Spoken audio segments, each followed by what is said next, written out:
Hello and welcome into another Matt O'Leary live stream. What is going on? My name is Matt O'Leary, and today I am joined by a very special guest, Brandon Loree of Blogging the Boys. Brandon, thank you so much for joining me today. Absolutely, Matt. Always a pleasure to talk Cowboys, talk matchups, and especially with the New York Jets. It's going to be a very, very interesting matchup now. Yeah, really, looking forward to this one for the Dallas Cowboys. I don't think you could start a season better than what the Cowboys did in week one with that dominant performance against the New York Giants at MetLife Stadium. What were some of your biggest takeaways from that game in week one, and how much of it will transition going forward the rest of the year?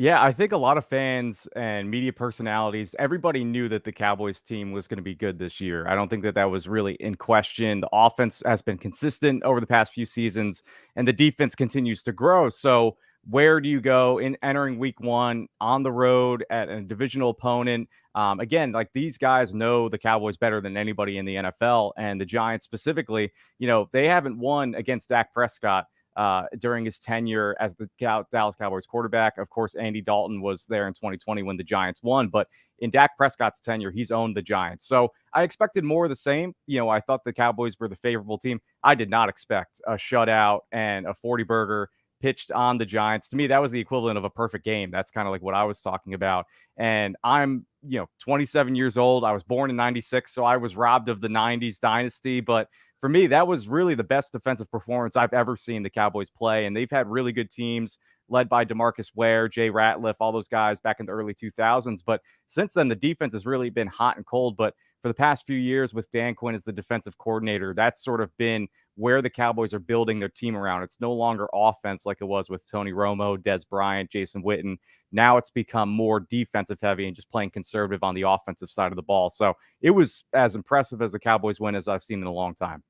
Yeah, absolutely. I mean, you mentioned that defense. 7 sacks is downright scary. I mean, Yeah. we know the big names. Micah Parsons is unbelievable.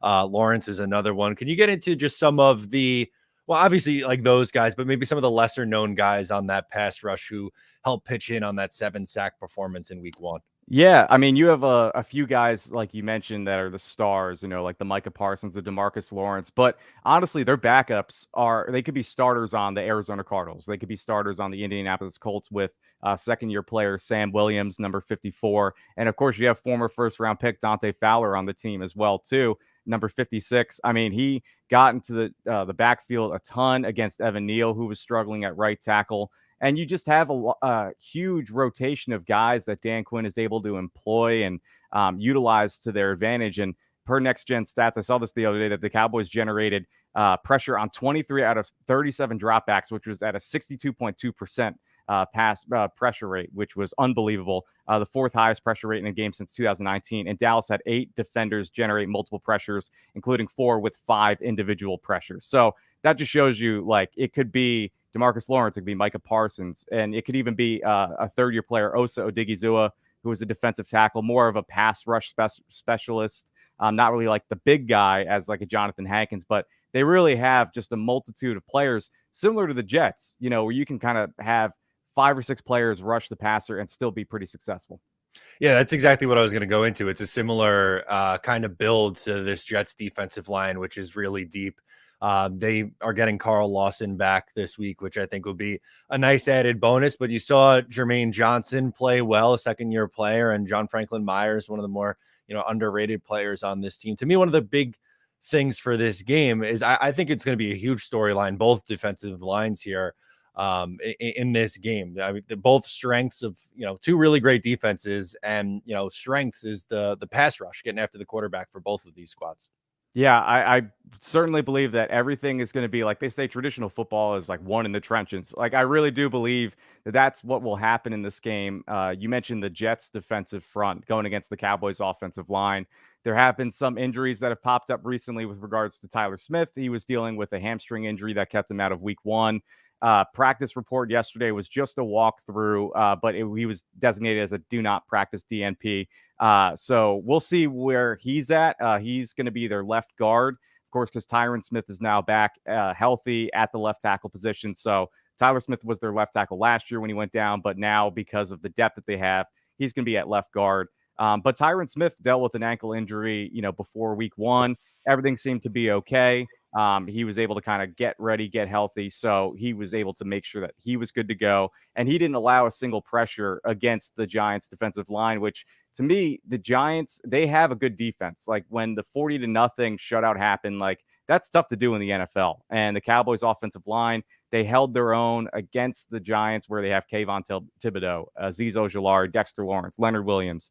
Same thing like the Jets and the Cowboys. It's sort of like a who's who for pass rush. So they held up really well. But I do think when it comes to like a key matchup to look at, to me, it's Quinnen Williams versus, Chuma Edoga, if that's the case, at left guard, who's the backup for them right now.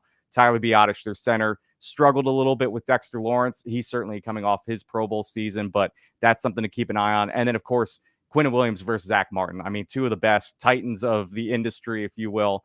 And to me, that would be just a great thing just to watch for all our football nerds out there, to see them go at it. But I think that Quinnen Williams would be best to go against the left guard in the center rather than Zach Martin, the All-Pro.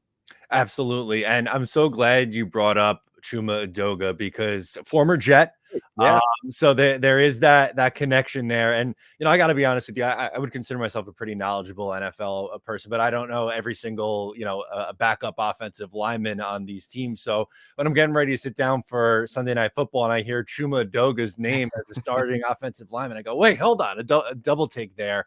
How did he hold up in week 1 in your eyes, and what's the comfort level with him playing now on the inside at guard? He started his career as a tackle. Yeah, I think anybody, I mean, if you polled all 32 teams, they would say that they don't have enough depth at the offensive line position. And to me, when it comes to Edoga, he's a proven veteran.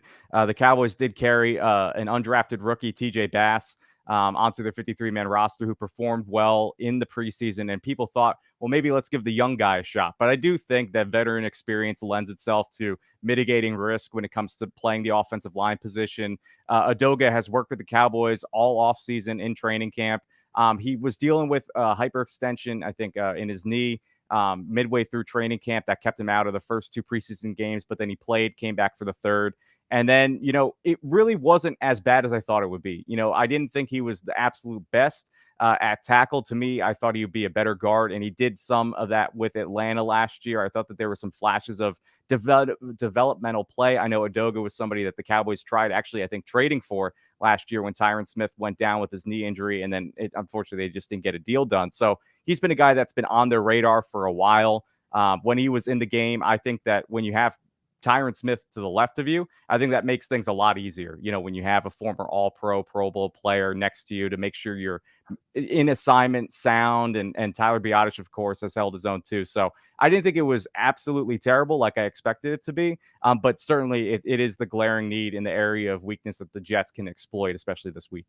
Absolutely. We have Brandon Loree on from Blogging the Boys. We're talking key matchups, Jets, Cowboys here in week 2. For, while we're on the offensive line discussion, I want to, get my thoughts in here on the Jets offensive line going up against this Cowboys pass rush, which I think is going to be a huge storyline for this game. Dwayne Brown and Mekhi Becton limited, which in practice, which is expected. Both guys they've kind of brought on slow throughout the training camp process. And it was a tough game against Buffalo. I know a lot of people are blaming Dwayne Brown for the Aaron Rodgers injury. I think that's a little unfair based on the play call. They were doing that stylistically of block and get the ball out, but a very, very tough matchup against this defensive line. Micah Parsons, just where do you anticipate him lining up more often than not? Is it over the right tackle? Is it going to be on the left side of the offensive line? How is he kind of deployed there for Dallas usually? Yeah, Brian Baldinger of NFL.com and NFL Network calls it the MPP, the Micah Parsons problem, when he does his Baldy's breakdowns. And Parsons recorded 4 pressures and a sack on 18 pass rushes in the first half, while being double teamed on half of his pass rushes. So clearly, this is a guy that a lot of people are focusing on when it comes to making sure that he doesn't get to the quarterback. But he was lining up at the 3 techniques, so that this way he could take a double team for the Giants. And then, Dan Quinn loves his twist stunts, similarly to Robert Saleh and a lot of these defensive heavy coaches. It's you have the ability to deploy Micah Parsons to take attention away from other guys that allow them to succeed. And I think that's why the Cowboys recorded 7 sacks against the Giants because Micah Parsons was getting so much attention. And people have been saying, Parsons could be breaking the all-time single season sack record. To me, if he's going to be getting double teamed the entire season, I don't think that will happen. But the Cowboys will certainly contend for breaking that Eagles record that they set last season with 70 sacks. So I think that for him, he'll line up on the outside. And similarly, like in week 1 last year, when they were playing the Tampa Bay Buccaneers, they went after Donovan Smith. They went after a lot of the inside guys after he got injured. They went to their left guard. So he'll be all over the place. He really is a mismatch nightmare. And any sort of exploitation they can have with regards to maybe they'll put him on Mekhi Becton, maybe they'll put him on Dwayne Brown. A lot of these guys. And I know the Giants had a rookie center last week start for them. I know the Jets have, I believe, rookie center. I don't know if he's playing and Not starting yet. for them. Not yet. So they still have experience, but is it McGovern that's starting for them? Correct. Yep. Connor Yeah. McGovern. Yeah, so you still have, some issues with regards to the front and then the guards as well. But I just think that you can have him line up anywhere and he'll have success. So I would expect the Jets to try and chip and block him. I know that was one thing where in that Tampa Bay matchup, Leonard Fournette, when he was on the team, chipped Micah Parsons and would knock him down a few times and really started slowing him down throughout the game. So if they want to mitigate him rushing the passer, I think if you get, Dalvin Cook or Breece Hall, somebody to just kind of take a little chip on him as he's kind of rushing the quarterback, that would slow him down a lot more. And then you hopefully build enough time in the pocket for Zach Wilson. Yeah, there we go. I that's kind of my thought as well. And I would think we saw it a lot after Aaron Rodgers went down in week 1. The Jets were running a lot of 2 tight end sets. Hell, even sometimes they had 3 tight ends out there on the field. I would anticipate a similar kind of game plan going up against this pass rush, trying to get as much help, as humanly possible. And I would think, and maybe you could speak to this a little bit, more on how efficient the Cowboys are at this. But my thought process from a Jets perspective would be they got to ramp up the run game. I would think you have to feature a lot of Breece Hall and Dalvin Cook in this game. 100%. When I looked at the Giants game again last week, the Giants had success on their opening drive. They ran right down the field. Daniel Jones was, taking a lot of carries. And I thought, okay, the one problem that the Cowboys had last year, if like their kryptonite, if you will, it would be their run defense. And they did draft Mozzie Smith, their first round pick, their defensive tackle, to be sort of that big nose tackle. But they also have Jonathan Hankins as well, former Giant, former New York guy. But when they were marching down the field, Saquon Barkley started getting going. I was like, okay, this is what you do when it's a wet weather game. But then all of a sudden, after the mishap in the snap and then the blocked field goal that returned for a touchdown, Giants went 6 straight plays on 2 separate drives, pass.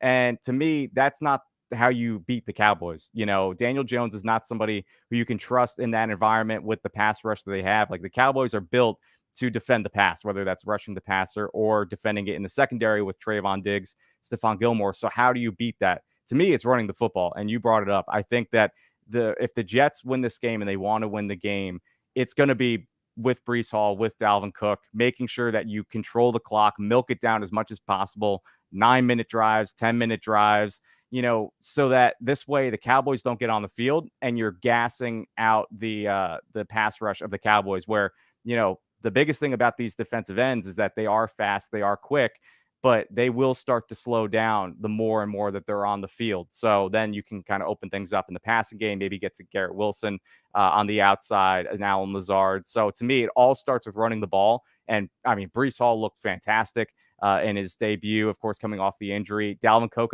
has always had success against the Cowboys. So to me, you just keep running and running. And then one also glaring need is also the Cowboys linebacker position. Leighton Vander Esch is the most experienced guy that they have, but you do have a second-year player in Damone Clark, and then also Marquise Bell, who's sort of this hybrid linebacker safety. He's now transitioning to linebacker full-time. They both looked really good, but they also tend to over-pursuit sometimes. So if you can kind of get things on the move, open up to the outside, and kind of let Breece Hall go, there could be a possibility for a big gain, maybe like 25, 30, 50-yard gains. Yeah, that's really from the Jets perspective. That's a good thing to hear because, obviously with the switch of going from Aaron Rodgers to Zach Wilson, you're going to have to kind of change how you want to go about running this offense. And somewhere else, sticking on the matchup of the Jets offense against the Cowboys defense. And you mentioned Garrett Wilson, who had a spectacular catch in the end zone for a touchdown this past week. When looking at that Cowboys defense, they have 2 really good starting outside corners as well in Gilmore and Diggs. But I think Bland is an exciting slot corner as well. I had a thought that I put out there on Twitter, but I think if the Jets want to get Garrett Wilson a little bit more involved this week, I would consider lining him up in the slot more, which is something they did last year. It was like 36% of his snaps were taken in the slot. But I guess if you could speak to the outside corners versus Bland, who plays in the slot. Yeah, it's funny how when we're talking about these two teams, I really do think like carbon copy, and there's this whole idea of multiverse. I'm a big MCU guy, big superhero guy, so multiverse has been the topic of conversation for over a year now. To me, in another world, the Jets could be the Cowboys and the Cowboys could be the Jets. Like, you look at where they are in their strengths and their weaknesses, and they're almost an identical team. And when you brought up, you have Stephon Gilmore, Trayvon Diggs, like these guys that could defend the pass. I think that the Jets, similarly, they have Sauce Gardner, they have DJ Reed, and how a lot of people on the Cowboys end are talking about getting CeeDee Lamb open is that he's one of the best slot receivers in the NFL, but he could be on the outside. So they want to put CeeDee Lamb in the slot. So like you're saying with Garrett Wilson, it's like that's the same type of matchup that the Cowboys have in mind, where you can get your best receiver in the slot, maybe against the linebacker, maybe against an inexperienced slot corner, and try and have success that way. Because on the outside, it seems like it's going to be impossible. I also saw that you put out a tweet where maybe the idea would be keeping DJ Reed and Sauce Gardner on their islands on the outside, not having them carry and follow somebody. And I agree, for the Cowboys, it's the same way. Trayvon Diggs doesn't really follow guys. Whenever they played Minnesota, of course, he would match up with Justin Jefferson a lot of the times, Jamar Chase when they played the Bengals last year. But to me, in this game, I would put actually Garrett Wilson on maybe a Stephon Gilmore, and then maybe a Trayvon Diggs on somebody else if you're going to be manning up, something like that. And then even too, for the Jets side, I would put DJ Reed on Sauce Gardner, DJ Reed on CeeDee Lamb. All these names are just getting confusing because, again, it's all the same. Similar, but yeah. to me, you want to put maybe your second guy on the best receiver, so that this way it takes probably their second and third option away, like Brandon Cooks is on this team, for instance. So I would put Sauce Gardner on Brandon Cooks because I think Sauce is a little bit faster and kind of can keep up with someone like a Brandon Cooks as well, too. So when it comes to Garrett Wilson in the slot, Doron Bland has certainly proven that he can get his hands on the football. He had 5 interceptions last year. He had also a pick six, which is kind of like a fumble, that he returned for a touchdown last week against the Giants. He's a good young player, but if he's up against Garrett Wilson, I would give the edge to Garrett Wilson on that one. Yeah, no, absolutely. And it's funny too, because you mentioned, or we mentioned in general, the outside corners for both teams. And for the Jets, their slot corner, Michael Carter II, is, he's no slouch either in the slot. So, both these teams, it's going to be very hard to move the ball, but curious to see what these offenses scheme up. We have some questions in the chat. So if you guys are hanging out in the chat, want to drop your questions in or comments in, we will get them here as we transition to the second half of the show. Douglas chimes in and says, Cowboys fans over on their YouTube channels are way confident. All they talk about is our offense, Zach Wilson, and their defense, ignoring our defense versus their offense. So I got just overall thoughts from, your end, what your thoughts are on the Cowboys offense going up against this tough New York Jets defense. Yeah, I think that there is a lot of confidence right now. I mean, I completely agree with Douglas there. I think anytime a team will win 40-0, confidence will just be like spewing out of the fan base. So I agree with that. But I wouldn't really overlook, the Cowboys offense going against this number. To me, it's like between the Cowboys, 49ers, and Jets. I mean, you can make an argument for either one of those teams being the top defense in the NFL at the end of the year. I truly believe the Jets have one of the best defenses in the NFL. Again, just like I mentioned, the Cowboys going up against the Giants and how tough these divisional matchups are. The Jets and the Bills, I mean, like, they are very familiar with each other. The Jets had great success against Josh Allen last year and historically pretty good for the previous few seasons. But week one, you've been preparing for this team for a long time. The Bills should have been better. They should have been better, especially when Zach Wilson came into the game. But just the Jets defense won that game. To me, it's like, when I was watching it live, and that's the other thing too, like, I'm in New Jersey, so like I am in, enemy territory for the Giants, but then also my cousins love the Jets. My former boss loves the Jets. I've been around Jets a long time, and to see what happened, like, I was completely devastated for Jets fans. And to me, like, I followed Hard Knocks and everything with Aaron Rodgers throughout the offseason. I'm a big Aaron Rodgers guy. I know there's some shaky history with him and when it comes to the Cowboys in the playoffs, but to me, I was rooting for him and for this matchup specifically to see what the Cowboys defense could do against him. But to me, the defense rallied around, Zach Wilson. The defense rallied around Aaron Rodgers. And to me, like, that was one of the best coaching performances that Robert Saleh had, kind of making sure his defense won that game, knowing the situation and what was at hand. And so when you have a quarterback that turns the ball over in Zach Wilson, well, you need to kind of step up and say, well, let's put it on our shoulders. Like, if he's going to turn the ball over, that's totally fine. Let's get it back. And they did that with the 3 interceptions by Jordan Whitehead. And so it's like you have all these things that are going for the Jets on defense. And for me, I'm not overlooking them at all. And I don't think Cowboys fans should be either. Yeah, no, absolutely. I think you bring up a good point with, both these defenses. To me, they're both top 3 defenses in the league. Yeah. It's going to be a really, interesting matchup. And I guess I wanted to ask you as well, because I see it a little bit in the chat, and we're talking just how good these defenses are. Last year, Dak Prescott had some turnover issues, 15 interceptions in 12 games. I know he wasn't really asked to do a whole lot in week 1, understandably so. They're up 40 points, so you're not going to have him throwing the ball over the yard. But is there a concern, just either from you or Cowboys fans in general, about those turnover issues bleeding over into this year and specifically against this defense? Yeah, one of the things I brought up when it came to matchups was Dak and Zach versus themselves. I think both quarterbacks have had a history with turning the ball over. And, it's week 1. I think things could be, a little shaky. Of course, Zach Wilson being thrust into that role. I don't think that, that was an unnecessary, an imaginable situation for him to be thrown into. But when it comes to Dak, yeah, you're right. Last year, he came in, led the league in interceptions. He was dealing with the thumb injury, kind of recovering from it. And you mentioned last week, the offense didn't really show anything to me that kind of shows me where they're going to be going this season, because they really didn't have to. They were up 14 points just based off of, the field goal return for a touchdown and then the interception / fumble return for a touchdown. So they really didn't have to do much. But to me, when it comes to Dak Prescott, like, the biggest thing this offseason is, well, how many interceptions is he going to throw this year? And when it comes to last week, I believe that there were 20 quarterbacks in week 1 that turned the ball over, and Dak wasn't one of them. So I think that was just a sigh of relief for a lot of fans. I think if he had a game similar to Josh Allen,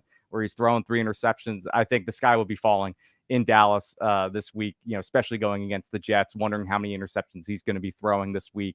But I do believe my confidence level in him is 10 out of 10. I think that the offense that Mike McCarthy is now running with Kellen Moore gone to LA, I think it's perfect for him. The West Coast style predicates itself on quick passes, quick decision-making, and that's what Dak is so good at. I think the longer he's in the pocket and he's kind of thinking a little too much, I think that's where he can get into dicey situations. A lot of his interceptions that were thrown last year, I don't think were on him. I think that a lot of them were miscommunication between him and the wide receiver. It took him and CeeDee Lamb a while to get on the same page, but then also balls bouncing off of receivers or tight ends' hands. So I do believe that this year, they've made an effort, believe it or not. You think that this is sort of like a fundamental thing that wide receivers should know, but they made it an effort to know how many steps Dak is taking when he's dropping back in the pocket to pass. And the wide receivers are quizzed almost every day in training camp. How many steps did he take? What did he do? And that's something that builds that communication, builds that rapport. And not only that, but Dak actually took almost all the offensive skill guys to Georgia on a retreat over the summer to just get comfortable with the offense, to work together, to build a brotherhood. They had ex-Navy SEALs come in and just run almost like a seminar to build this sort of relationship and bond that will carry over into the season. And it is tough to run a new offense that you're not really used to, but how that starts is with the quarterback making sure he's on the same page with Mike McCarthy, and then can kind of divvy up the responsibilities to all of his guys. I think having Brandon Cooks makes things easier. He's one of the better contested catch receivers in the NFL. CeeDee Lamb is as talented as they come. So I have all the confidence in the world that Dak will have a great year. And what we saw last year isn't necessarily who he is. And historically, that's not the case either. Yeah, I'm with you there. I actually think Dak gets a little bit too much hate from the national perspective. And, earlier in his career and pretty much every other season except for last year, he's normally very, fine with the turnovers. He doesn't turn the ball over nearly at the rate that he did last year. So I'm with you. I think he, bounces back. Ryan chimes in with the super chat. Thank you, Ryan, for the support. He says, which NFL team should I pick for elimination board this week? Okay, that's interesting. Obviously, not necessarily Jets Cowboys related, although maybe it could be. I'll pitch it to you first, Brandon. Would you take either the Jets or the Cowboys, or if not, what direction are you going for elimination this week? Oh, that's tough. Yeah, you answer it first. Let me think about it. Let me stew on it a little bit. Yeah, I kind of like the Giants in a bounce back spot this week, and maybe I'm just going to cheap out and just continue to take whoever Arizona plays each week. Yeah. But for me, they obviously got embarrassed on Sunday Night Football, and I think they're really well coached, and they have relatively high expectations this year. I don't think they're just going to roll over and lay an egg. I know they're on the road, but and Arizona played better than I thought they would in week one. But I think this is a nice get right game for the Giants in week two. So that's the direction that I would go personally, I think. Yeah, I would say, I agree with you. And I say that because to me, I'm very familiar with watching the Giants because of it being a division rival. And to me, that's not the team that who they are, putting up 0 points. To me, the offense is better, the defense is better. I think there was just a lot of things that were going against the Giants in that game between weather and, of course, running into a very, very dominant Dallas defense. So to me, it's you use these games as sort of like a get right game, like you're talking about. And I mean, Arizona proved to be a pretty good defense last week going against the Commanders. But again, I don't think the Commanders are that great either. But when it comes to the Giants, I think they will have a bounce back game. And it shouldn't really shock anybody, especially I think, if they could test the Arizona Cardinals a little bit on, a deep, because that's the one thing. An explosive play is like uncommon for Daniel Jones. Like he was one of the lowest in that area last year with explosive plays, deep shots. And to me, you draft a guy like Jalen Hyatt to help in that area. So to me, if you can establish that early, build a little bit of confidence in your quarterback, I think things will be smooth sailing for the Giants moving forward. Johnny chimes in, says, let's go Jets. My prediction for this game will be 13-10 Jets win with Wilson touchdown to Conklin to win the game.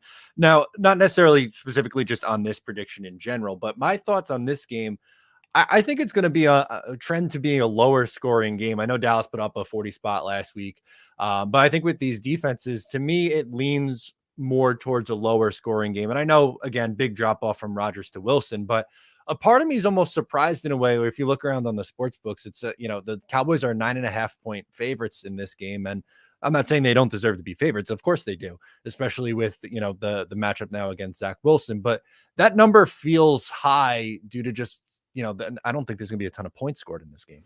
I completely agree with you. When I saw that, I was shocked myself because I really do think it is going to be a low scoring game. I mean, 13-10 might not even be, that might be generous. Maybe it's 9-3, and it's just the dueling kickers, especially too with former Cowboy Greg Zuerlein. It's a revenge game for him too. So I think special teams, I think, will be a huge factor in this game. Anybody who can just keep getting field goals, especially, you could have a situation where do we punt? Do we kick a long field goal? Greg the Leg certainly has the familiarity with kicking at AT&T Stadium. It's an indoor neutral environment. If they feel like that they're getting nothing on either offensive side of the ball, they might just be wanting to just trade field goals back and forth and get the points while you can, instead of going for it on fourth down, because you don't know when you're going to get the ball back. Like I mentioned, long drives to, wear out the defense, I think will be the game plan for both sides of the ball. And, honestly, when it comes to the kicker battle, I'd give the edge to the Jets in that situation because the Cowboys, they have former USFL All-Star Brandon Aubrey in his first year playing in the NFL. Shaky through training camp a little bit. There wasn't really much competition. There were a lot of rumors of maybe bringing in like a Mason Crosby, who's familiar with Mike McCarthy, but that didn't happen. Aubrey won the job, and he missed his first PAT last week, which was giving a lot of flashbacks to Brett Maher in the playoff loss, or in the playoff win rather, against the Bucs last year. But he settled down. It was in a bad weather game. He made all of his field goals and PATs after that. So I think there's some confidence. And again, in a neutral environment, I make sure everything is, nice and clean for him. But at the end of the day, Greg has been around for a long time. He knows the NFL a lot more. And to me, the pressure of the situation might lend more towards in his favor rather than Aubrey's. Yeah, you mentioned him. I love Zuerlein. He's been a really nice addition for this Yeah. Jets team who they struggled. They had a lot of kicker turnover for a few years before he came in. Last year was spectacular for them. This year came in, has been steady so far. So really, really nice addition for the Jets. And that's what Jack is kind of saying here. He says Jets are going to play incredibly conservative and not let Micah Parsons wreck the game. It'll be low scoring, weird, and it's going to come down to some weird special teams moment. I think that's kind of goes to what we were just talking about. In a game that's projected to be lower scoring, and I think closer than what some people are, predicting here, special teams is going to matter. And I think he's right to point that out. Yeah, 100%. And like we were talking about the entire time here, it's like you have a mirror matchup between what the Jets and the Cowboys have. You have Gibson, who returned the punt return for a touchdown, was the hero of New York on Monday night. And then the Cowboys, they have Kevontae Turpin, former USFL MVP, returned 2 touchdowns in the preseason last year. Both electric players with the ball in their hand, both really good punt returners and kick returners. So it's like you could have a special teams moment where they might not necessarily score, but if it's a 50-yard return, I mean, that puts the offense in a favorable position where if they can't really get anything going, you use special teams to build that momentum, to flip the field, get better field position. And that could certainly happen. And I could certainly see a situation where they might not score between the Jets and the Cowboys on special teams. But if you can get a 50-yard return, a 40-yard return, that definitely puts the offense in a favorable position. Absolutely. And just it's been interesting in this conversation seeing a lot of the parallels between these two teams and how there's some familiar faces on both sides and that they, both have incredible defensive lines and a good corner room and like to try to run the football. Something else that's interesting, you have to go back a little bit for this one, but after the 2018 season, the Jets moved on from Todd Bowles, and a lot of Jet fans really wanted Mike McCarthy as the head coach at the time. He ends up sitting out for the year and then signing on with the Dallas Cowboys. Just kind of wanted to get your thoughts on the Mike McCarthy era so far. If you like what he's done with this team, how Cowboys fans in general feel about him, and just overall confidence level there. I love Mike McCarthy. I think the biggest attribute to him is that he's very player first, and the players love him. When it comes to the health of his team, that's the one area where I give him a ton of credit. Like Tyler Smith could have, I think, played last week at left guard. They have Donovan Wilson, who's their safety number 6, who's been battling a calf injury since training camp. They didn't let him go.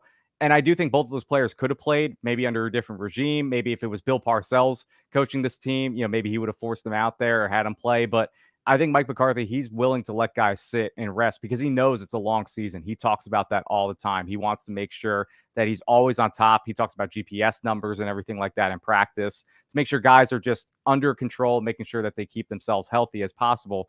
But to me, the one stat I found out this week, because when the Cowboys put up another 40 burger, I know they've done that a lot recently, and especially under Mike McCarthy. And out of all 32 NFL head coaches in the NFL during their tenure between 2020 and now, Mike McCarthy has 12 40-win point games, or bigger than that. They've put up 50 burgers occasionally. So to me, that's not only just offense, that's defense, that's special team scores. There's a lot that goes into that. And to me, when you put up those types of numbers, that's not just a coincidence. To me, it starts with the head coach. It starts and ends with the head coach. And I think Dan Quinn, a lot of people thought that, if Mike McCarthy struggled last year, Dan Quinn would be the kind of just slide in head coach. But Dan Quinn comes back and he's very comfortable with being the defensive coordinator. I think a lot of people were shocked that he didn't take any opportunity this offseason, but he knows that he wants to win a championship with the Cowboys. And I think Mike McCarthy appreciates having him in the room. Now that he's taking over the play calling duties and having Kellen Moore leave, to me, there was always going to be a crossroads to come between Kellen Moore and Mike McCarthy. Their offenses are completely different in how they're run. Eric Coryell is more of the Kellen Moore style. West Coast is more Mike McCarthy. That's what I think a lot of the miscommunication happened last year, was because you're trying to blend two different offensive styles. People were getting confused. So now that Kellen Moore is gone, I think Mike McCarthy is taking things over, and there's a lot more confidence in the building with the offense and the communication style. So to me, you don't win 12 win seasons back to back. The first time it's happened in Cowboys history since the 90s, and then you kick him out the door if he has an okay year, if they maybe get past the first round but then fall in the divisional round this year. To me, he's the guy that the Cowboys have been looking for a long time. Now, if something crazy happens where they just fall off and there's no injuries to kind of mitigate, the reasoning for it, I think that then, you could see a split happen and they move on to somebody else like a Dan Quinn. But to me, Mike McCarthy is the guy, and I have all the confidence in the world that the Cowboys can have success because of him this year.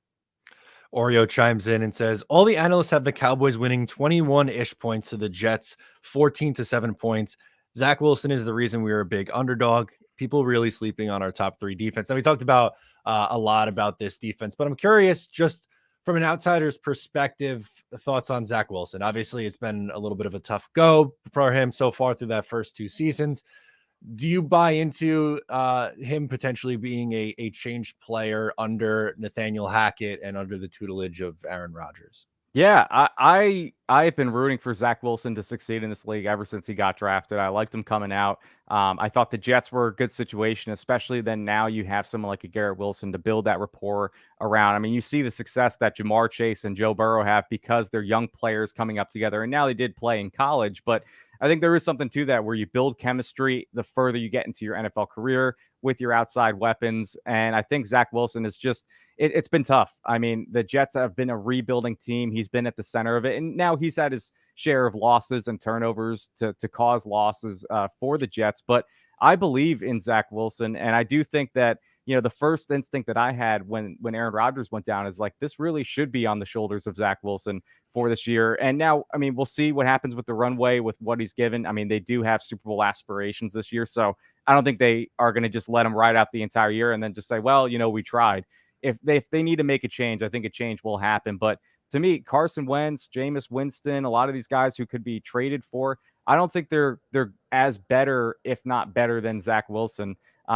Because he's been in the system this entire offseason. He's worked with Aaron Rodgers. Aaron Rodgers will hopefully still be in the building to teach him a lot of things. And Aaron Rodgers' presence being here was to lead the Jets to the Super Bowl, but it was also to teach Zach Wilson a lot of things. And I saw in Hard Knocks, like he talked about that he's unlocked cheat codes for him that he didn't know existed to play the quarterback position. So I think that he should be given just a little bit of grace right now. He's getting thrown into a very difficult situation, but to me, I saw flashes of positivity against the Bills. I mean, the throw to Garrett Wilson, that was all on him. But I think when you see that type of confidence to say in that situation, like, no, I want to be the guy that throws the touchdown in this situation to give us the lead, that confidence, that moxie, that spunk can hopefully bring things forward for Wilson to build on this year. Well, I love the positivity, especially from an outsider who's not associated with the Jets as a Jet Yeah. fan. But obviously, Super Bowl aspirations with Aaron Rodgers and different kind of expectations now with Zach Wilson. But do you think that they still have a chance to be a playoff team in the AFC just based on how good that defense is, even if Wilson can manage the game here? If the 2020 Commanders can make it to the playoffs, I think anything is possible. Or then the then Washington football team. And that's exactly what they were at the time. Like they were a team that really wasn't that great on offense, right? But then they had the defense to just build upon. They won kind of like a dirty division that year. They didn't really, kind of eke out a successful season. But to me, the Jets, yeah, they are in a tough position with the Bills, the Patriots, and the Dolphins, certainly. But if you have a dominant defense like they do, you can win a lot of football games based off of that, whether it's takeaways for touchdowns or, like I said, getting your offense into a favorable position where maybe they don't score a touchdown, but if you can just keep chipping away, kicking field goals. And to me, the two ways that you win right now in this modern football where everybody's trying to prevent the pass, they're, having their safety sit a little bit deeper to prevent deep balls from happening in explosive plays, running the football and a dominant defense. And the Jets have two of the best position players and position groups in the NFL when it comes to Breece Hall and the defense that they have. So I think for Jets fans, still keep playoffs on the mind, whether that is a wild card position. But I wouldn't be shocked if they still won the division because of the fact that, you beat the Bills and they were presumably going to be the number one after them. The Patriots don't really give you that much confidence. And when it comes to Miami, I mean, they're one injury away from going back into the cycle of maybe it's a Mike White being at quarterback, former Jet in that instance. So it's just, to me, it's very shaky in the division right now. And yes, the Jets are shaky themselves at quarterback. But to me, when you have a dominant defense like they do, anything is possible. I really truly believe that it should still be playoffs on the mind for Jets fans, from me being on the outside. And don't get discouraged if it's something where maybe they make it to the championship round and then lose. Like, to me, that would be just an absolute success story. Oh, absolutely. Well, you're making me feel a lot better about the state of the New York Jets right now. So I really appreciate it, Brandon. Running out of time here, but just wanted to get final thoughts, maybe a score prediction from you on this game coming up this week. Yeah, I had originally, like, I'm looking down at my prediction. I had 24-16 Dallas. And I think that was just mostly because, like I mentioned, maybe you get a little bit turnover happy with regards to Zach Wilson. I mean, the Cowboys are very, very good at taking the ball away. They've led the NFL 2 years in a row when it comes to takeaways. The first time that's ever happened since the 70s Steelers with the steel curtain. So if they do it a third time, it'll be the first time ever. And they're well on their way with 3 takeaways, tying actually with the Bucks, the Jets, and then the Falcons. Who saw that coming? With the lead in takeaways right now. So I said 24-16, but I will completely change it because the way we were talking, I really do believe at the end of the day it will be a low scoring game. If either team can get 14 points, I think it might feel like 40 at that point, because it will be a little bit of a struggle, like we've talked about, with pressure on the quarterback on both ends. But to me, I just trust Dak Prescott a little bit more to be conservative with the football, to take a check down, to throw the ball away, whereas Zach Wilson might try and extend a play, fumble the ball, or throw an interception, similar to what Josh Allen did and what Daniel Jones was forcing himself to do last week. Yeah, no, totally fair there. I haven't done my full preview video, so I'm going to hold off on my score prediction for right now. So I'm taking a little bit of a cop out, but to your side, I think Jets plus 9.5 and the under is the move here. It maybe a little parlay action. I don't know if the Jets are going to have enough to win this game, but I think it's going to be a close, low scoring game. Brandon, really appreciate you joining me today. Where can people find your stuff? Yeah, you can follow me on Twitter at Brandon is right. That is WRITE. I'm all about puns. So again, being a journalist and everything that I write at bloggingtheboys.com, you can check that out. I have a Substack newsletter that I put out as well too, so you can subscribe to that. It's on my Twitter page as well. But yeah, I also would say I would not be shocked also if the Jets win this game too. I would not be shocked if the Jets win. Kind of rallying around Aaron Rodgers, if he gives them some motivational speech, if he's around in the locker room to win for them and all that. To me, I would not be shocked if the Jets won. So I'll say that too. Love it. Going out with a bang. Appreciate it. For Brandon, I'm Matt O'Leary. We'll talk to you next time.